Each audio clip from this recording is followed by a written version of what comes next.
దేవుడా, ఓ మంచి దేవుడా, నువ్వు మాకు తినడానికి తోటకూర పప్పు ఇచ్చావు, బంగాళదుంప ఫ్రై ఇచ్చావు, చారు కూడా ఇచ్చావు.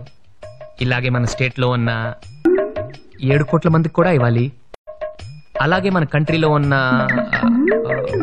90 కోట్ల మందికి, అదే చేత్తో ప్రపంచంలో ఉన్న,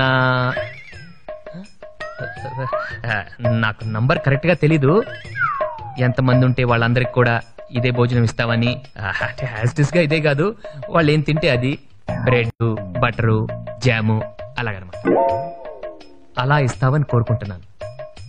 నువ్వు ఇస్తావు, నాకు తెలుసు. ఎందుకంటే basically your God, your very good God. అంతే, దట్స్ ఆల్. నా ప్రార్థన మీ అందరికి కొంచెం కొత్తగా అనిపించచ్చు. కొత్తగా కాదు, చెత్తగా అనిపించదు.